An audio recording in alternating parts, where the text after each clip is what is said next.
예, 여러분들에게는 이 성탄절 아침이 어떤 의미가 되십니까?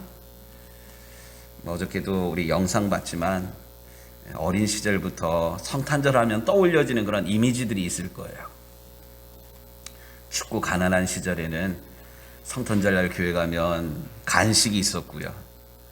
또 특별한 놀이가 없을 때는 우리가 발표하면서 신났던 그런 것처럼 볼거리가 있고, 또 시름을 잃어버릴 수 있는 그런 즐거움이 있는 그런 것.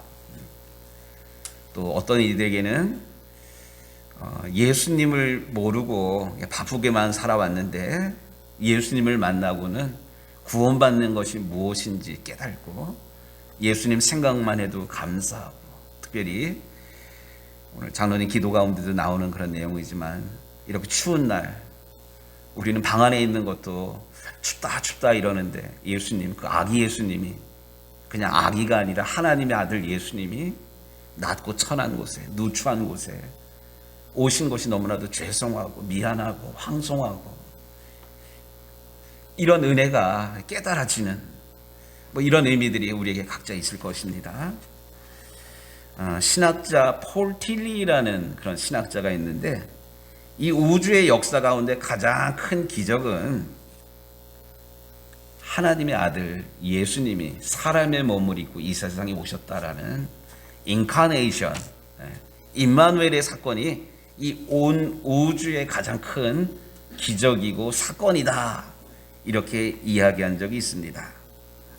예수님께서 오시던 그 밤은 매우 분주하고 바빴습니다. 하늘의 별들은 바쁘게 움직였고요.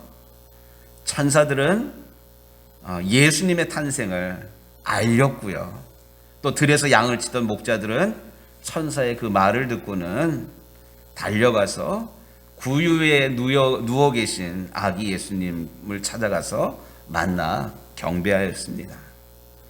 그런데 2000년 전에 예수님께서 이 세상에 오셨을 때 모든 사람들이 다 기뻤던 것만은 아닙니다. 구주가 나셨다는 소식을 듣고 예수님께 찾아가서 경배드리는 사람은 별로 없어요. 그렇다면 예수님께서 나신 그날, 그 저녁에 이 세상 가운데는 사람들이 어떻게 예수님 나신 이 사실, 예수님이 나셨다는 이 소식을 듣고 어떻게 반응을 보였을까요? 오늘 이제 본문에도 그 내용이 자세하게 세 부분으로 나뉘어서 소개가 되고 있는데, 먼저 헤롯 왕의 반응을 보도록 하겠습니다. 동방에서부터 별을 따라 유대 땅까지 찾아와서 왕으로 태어난 이가 왕궁에 있으려니 하고 생각을 하고는 누구를 찾아갔습니까? 헤롯 왕을 찾아갔습니다. 그래서 왕으로 나신 이가 어디 계시냐고 물었더니 이 말을 듣고는 헤롯 왕과 예루살렘은 큰 소동이 벌어졌습니다. 이스라엘의 왕은, 이 유대의 왕은 나 헤롯인데 나 말고 다른 왕이 낫다 그러니까 이 헤롯 왕은 화가 나가지고요, 자기 말고 다른 왕이 낫다는 소식을 듣고 가만히 있을 수가 없었어요. 분명히 예수님의 탄생 소식은 온 세상에게 미칠 큰 기쁨의 좋은 소식이었는데, 특별히 헤롯 왕에게는 굿뉴스가 아니라 배드뉴스입니다. 배드뉴스, 안 좋은 뉴스. 그래서 헤롯은 예수님의 탄생이 자기의 자리를 위태롭게 한다고 생각했기 때문에 이 예수님을 제거하려는 이런 음모를 꾸미게 됩니다. 오늘 본문 가운데도 자기가 잘 모르니까 별을 보고 쫓아온 동방 박사들에게 그 왕이 어디에서 났는지 알아보고 와가지고 자기에게 얘기해 달라고, 나도 가가지고 경배하겠다고. 진짜 경배하려고 그랬을까요? 아니에요. 자기 권력을 이용해서 새로운 왕 예수님을 죽이려고 했습니다. 그런데 이러한 사건이 2000년 전에 유대 땅에서만 있는 것이 아니라 오늘 우리 주변에도 헤롯 왕처럼 예수님의 탄생을 강하게 거부하는 사람들이 있습니다. 특히 요즘 들어서 교회에 대해서, 기독교에 대한 적대감을 가진 사람들이 무척 많습니다. 안티 기독교라 그러잖아요. 그래, 교회를 가리켜서 개독교라 그러잖아요. 이 말 가운데 개자가 들어가는 거는 안 좋은 말이에요. 뭐 개살구, 뭐 개복숭아, 맛있는 거 말고 엉터리예요. 우리가 욕을 할 때 이 X야, X 새끼야, 뭐 이런 얘기를 하는데 거기 개가 들어가잖아요. 무척 혐오스럽고 수치스러운 그런 이야기인데, 우리 교회를 향해서, 믿는 우리들 향해서 기독교라고 얘기하지 않고 헤로당과 같은 이런 분위기가 2000년 전이나 2000년 지난 오늘이나 엄연히 존재합니다. 두 번째, 대제사장들과 서기관들의 반응을 보도록 하십시다. 이들은 성경에 대해서 아주 잘 알고 있던 그런 사람들입니다. 그리고 예언자들이 또 성경에서 이름과 같이 메시아 탄생에 대한 수많은 예언이 있었음을 알고 있었습니다. 그래서 동방박사들이 이 대제사장들과 서기관들을 찾아가서 예수님이 어디 나신다고 그랬습니까? 그랬지만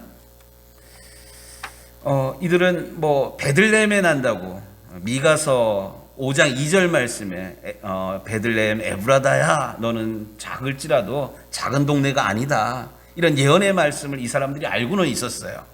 하지만 이 동방으로부터 박사들이 와가지고 아기 예수님, 왕으로 나시리가 구세주가 어디 있냐고 물었을 때 미처 준비 못한 상황에 예수님이 왕이 났다는 이야기를 들으면 화들짝 놀래가지고 쫓아가가지고 동방박사들보다 먼저 찾아갔어야지 이 이야기가 정상이고 순조로울 텐데, 말씀을 이렇게 읽다 보면 별 감동이 없어요.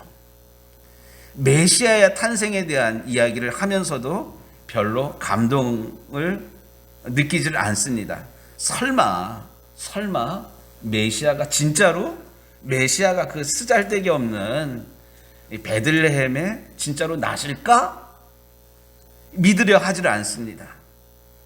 그들은 메시아에 대한 그 사실을 지식적으로는 많이 알고 있었지만 오늘 이곳에 오신다는 사실에 대해서는 무관심했습니다. 오늘날도 마찬가지인 것 같아요. 예수님이 누군지 지식적으로는 다 알아요. 예수님이 그리스도교를 일으킨 뭐 세대 4대 성인 중에 하나이고, 뭐 기독교가 이 땅에 들어와 가지고 또 기독교가 들어가는 곳마다 무슨 일들이 벌어지고 있는지 잘 알아요. 하지만 예수님을 지식적으로는 알지만 그 예수님이 나의 구세주이고 내가 예수님을 믿어야 된다는 사실에 대해서는 별로 마음이 움직이지 않는 시대가 바로 이 시대입니다. 구원의 사건에 대해서 무관심한 것은 이렇게 대제사장들이나 서기관들만 그런 것이 아니라 오늘 우리에게도 구원의 사건에 대해서 무관심하다는 것은 참으로 불행한 일입니다. 사실 믿음의 삶에 있어서 제일 불행한 사람은 제가 늘 이야기하는 것처럼 태평양 한가운데 있는 새우가 태평양 한가운데 있으면서도 목이 말라 죽었다. 정부미 곳간에 살고 있는 생쥐가 죽었는데 영양실조로 죽었다. 이게 말이 안 되는 것처럼 어려서부터 교회 오래 다녔음에도 불구하고 신앙생활을 오래 했음에도 불구하고 한 번도 신앙생활을 하는 또 예수님에 대한 뜨거운 마음이나 감격이나 눈물을 흘리지 않는 사람들은 어찌 보면 이 2000년 전에 예수님 탄생에 대한 것을 지식적으로 알고 있으면서도 전혀 감동받지 않고 전혀 설레임이나 뜨거운 마음을 가지지 않았던 대제사장들이나 서기관들과 별반 다르지 않을 것입니다. 오늘 우리는 어떻습니까?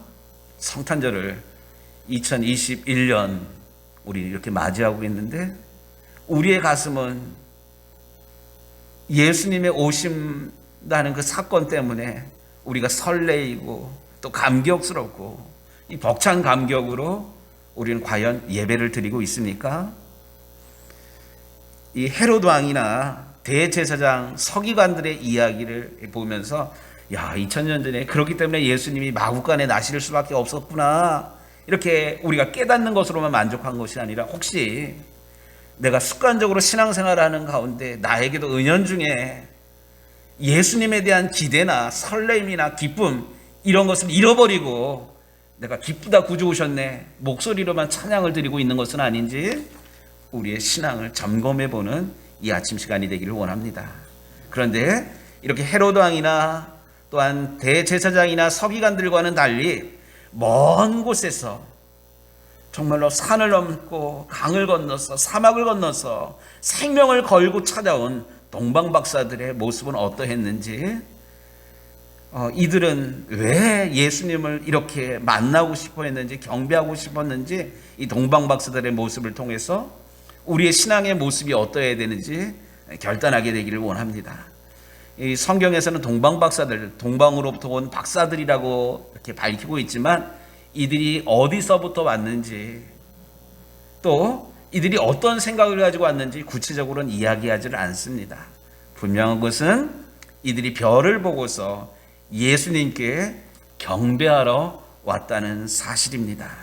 그렇다면 이 동방으로부터 별을 쫓아서 산을 넘고 강을 건너서 사막을 건너서 온 이 동방박사들이 예수님께 경배하였다는 그 의미가 무엇일까요?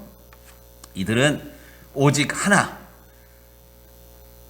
아기 예수님께 경배하기 위한 한 가지 목적을 가지고 생명을 걸고 바로 여기까지 달려왔다는 사실입니다. 그들이 그 먼 거리를 생명의 위협을 무릅쓰고 모든 것을 포기하고 달려온 이유는 예수님을 만나 예수님께 경배드리기 위해서, 오직 하나 예수님께 경배드리기 위해서 달려왔다는 사실입니다. 저는 오늘 동방박사들이 별을 보고 예수님을 만나기 위해서, 예수님께 경배하기 위해서 달려나왔다, 이 사실 이 하나를 가지고 우리가 어떤 자세로 예배를 해야 되는가, 예배드리는 자의 모습이 진짜 어떠해야 되는가를 오늘 말씀을 통해서 함께 생각해 보고자 합니다. 우리는 오늘 이 예배를 드리기 위해서, 특별히 성탄절 아침 이 성탄 감사 예배를 드리기 위해서 우리는 어떠한 마음을 가지고 이 예배에 나왔습니까? 정말로 예배를 사모하는 마음으로 나왔습니까? 어떤 희생을 치르더라도 예수님을 만나고야 말겠다라는 그런 믿음으로 달려 나오셨습니까? 이렇게 예배를 사모하는 마음, 어떤 희생을 치르더라도 우리 예수님을 만나야겠다는 그런 믿음으로 나왔다는 것, 이것이 정말로 예배에 있어서는 아주 중요한 일입니다. 죽는 문제가 아니라면 주일 예배에는 빠져서는 안 됩니다. 특별히 1년에 한 번 있는 예수님이 정말로 우리의 생명의 구주이시고 주인이심을 고백한다면 우리는 이 성탄절 예배를 기쁨과 감사와 감격으로 드려야만 합니다. 제가 제자훈련에 대한 그런 이야기를 가끔 하는데, 우리 한국교회에 여러 가지 영적인 그런 흐름들이 있었어요. 특별히 사랑의 교회 오카노 목사님이 평신도를 깨운다, 평깨 해가지고 평신도 훈련을 하면서 제자훈련을 시킬 때 그 제자훈련에 구호가 있었어요. 그게 뭐냐면, 제자훈련 받는 동안에는 아파서도 안 되고 죽어서도 안 된다. 저는 이게 아주 영적으로 저에게는 무척 도전적인 그런 말이었습니다. 훈련을 받는 동안 아파서도 안 되고. 저도 제천제일교회에서 이 제자훈련들을 한 6개월 혹은 1년 이렇게 하는 동안에 시간을 사모하고 시간을 헌신하고 또 가치를 투자하는 이런 이들이 정말로 훈련되어 가지고 하나님께 귀하게 교회 곳곳에서 쓰임받는 일이 너무나도 기쁘고 감사했습니다. 제가 유정교회 오면서 5가지 그런 비전을 하나님께서 품게 하시고, 복음 증거를 최우선으로 하는 교회, 영과 진리로 예배드리는 교회, 세 번째는 훈련된 제자들이 섬기는 그런 교회. 저는 우리 유정교회 성도들이 교회 오래 다녔다. 물론 귀한 일이에요. 교회 이렇게 헌신하였다. 귀한 일이에요. 이것도 귀한 일이지만 우리가 훈련되어 가지고 하나님 마음을 알아서 하나님 기뻐하는 곳에 우리가 쓰임 받는 그런 성도들, 그런 교인들이 되기를 간절히 소원합니다. 그러려면 하나님은 사람을 통해서 일하시는데 아무 사람 안 들어 쓰셔요. 훈련된 사람을 훈련된 만큼 하나님께서는 사용하십니다. 근데 훈련이라는 게 재밌는 것 아니에요. 쉬운 일이 아니에요. 하지만 우리가 훈련되지 않고는 제대로 쓰임 받을 수 없기에 어쨌든 훈련을 받아야 되는데, 하나님께서 우리를 훈련시키려고 하실 때 우리는 시간을 투자해야 돼요. 가치를 투자해야 돼요. 내 시간의 우선순위를 투자해야 돼요. 그게 사실 전도 폭발 훈련이기도 하고 중보기도 훈련이기도 하고. 목사님 뭐 그렇게 외우는 게 많아요. 불편하시죠? 근데 이렇게 우리가 무장되지 않으면 다른 사람들을 살릴 수가 없어요. 특별히 예배 훈련도 마찬가지예요. 이렇게 추운 날 집에 있는 게 제일 좋죠. 집에서 이렇게 피자 시켜 먹고 또 치킨 시켜 먹으면서 또 이렇게 리모컨 눌러가지고 영화 보는 게 좋죠. 그래가지고는 우리가 하나님의 군사로, 하나님의 군대로 훈련받을 수가 없어요. 그래서 이 동방 박사들이 별을 보고 목숨을 걸고 강을 건너고 물을 건너고 사막을 건너서 이렇게 왔던 건 사모하는 마음으로 달려나왔던 것입니다. 마찬가지로 우리가 예배드리는 것, 1년 52주 주일 성수하는 것, 아픈 것이 아니라면, 아픈 게 목숨을 걸 만큼 아픈 것이 아니라면, 또 바쁜 것이 목숨을 걸 만큼 바쁜 것이 아니라면 우리가 여기에 투자할 수가 있어야만 합니다. 특별히 교회 와서 죽으면, 제가 전에 섬겼던 제천제일교회 조재진 목사님이 설교 시간에 그런 말씀을 종종 하셨는데, 아파도 예배에 나와야 된다. 교회 와서 죽으면 순교이다. 이런 말씀도 하시고, 어차피 죽을 건 예배하다가 죽으면 순교자가 될 텐데 뭐가 두렵냐. 이런 도전적인 그런 말씀을 하셨습니다. 이 말씀이 어쨌든 중요한 것은 예배, 우리가 목숨 걸자. 예배를 귀하게 여기고 예배 드리는데 우리의 삶의 우선순위를 두자.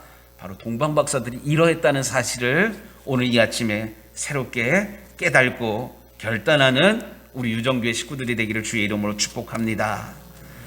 뿐만 아니라 동방박사들은 예수님에게 경배하러 오면서 빈손으로 오지 않았다는 사실입니다. 어제 저녁에도 살폈던 것처럼 황금과 유향과 모략입니다. 특별히 이 황금은 예수님께서 우리의 왕이심을 고백하면서 준비한 예물이고요. 유향은 예수님의 신성, 예수님이 그냥 누구네 집 아이가 아니라 이 땅에 오신 하나님의 아들임을 고백하면서 드린 예물이었고요. 또 모략은 사람들이 죽을 때 사용하는 그런 것인데, 바로 예수님의 죽음을, 예수님께서 이 세상에 아기에게 선물 주는 게 모략, 좀 사실 맞지가 않아요. 하지만 예수님께서 이 세상에 오셔야 됐던 이유가 죄와 사망으로부터 우리를 구원하기 위해서 오신, 십자가의 죽음을, 십자가에서 죽기 위해서 오신 예수님인데, 동방박사들이 바로 예수님이 우리의 왕이며 하나님의 아들이시며 우리를 죄와 사망으로부터 구원하기 위해 오시는 분임을 이 동방박사들은 알았기 때문에 아기 예수님께 이렇게 예물을 준비하여서 드리면서 경배하였다는 사실입니다. 그런데 이 황금, 유향, 모략, 이것은 그 당시에 이스라엘에서는 쉽게 얻을 수 없는 가장 귀한 것들이었습니다. 이 귀한 거 팔면 낙타를 타고 올 수 있었을 텐데 그들은 그러지를 않았어요. 자신을 위해 쓰지 않고 또 자녀들을 위해서 남겨두지 아니하고 메시아이신 우리를 구원하기 위해서 오시는 예수님께 기꺼이 이것을 아낌없이 드렸다는 사실입니다.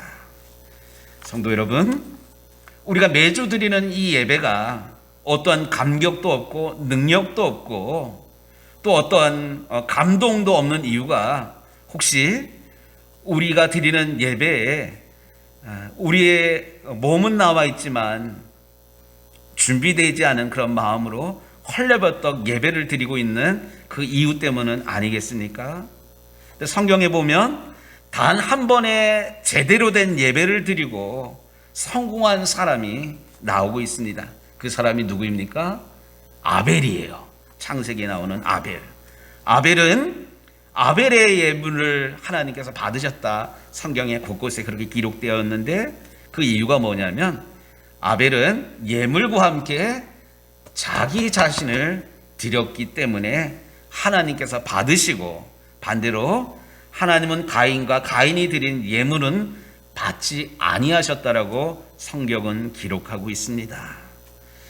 성도 여러분, 우리가 오늘 드리는 이 예배가 그냥 기쁘다 구주 오셨네 말로만 하는 그런 것이 아니라 동방 박사들이 생명과도 같은 가장 귀한 예물, 황금과 유향과 모략을 예수님에 대한 그런 바른 신앙 고백을 가지고 준비해서 이렇게 드리고 헌신했던 그런 것처럼, 그렇기 때문에 예수님의 탄생 사건과 같이 병행해서 먼 곳으로부터 달려나와서 경배하였던 동방 박사들의 얘기가 빠지지 않았던 그런 이유가 바로 이 사람들이 영과 진리로 예배드렸을 뿐만 아니라 그들의 가치, 가장 귀한 것을 아낌없이 우리 예수님께 드렸기 때문에 이런 것이 가능하다는 사실을 오늘 이 아침 우리가 깨닫게 되기를 원합니다.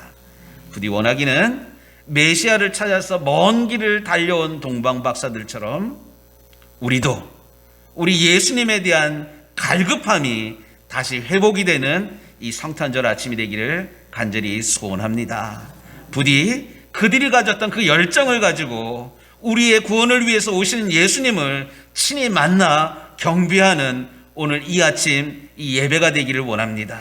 그래서 이번 성탄절 우리의 구원자 예수님을 친히 만나 지극히 높은 곳에서는 하나님께 영광이 되고 땅에서는 기뻐하심을 얻은 사람들 가운데 평화로다라는 성탄절 그 메시지가 바로 우리의 신앙의 고백이고 우리의 삶 가운데서 경험하는 구원의 그런 사건이 되기를 우리 주님의 이름으로 축복합니다.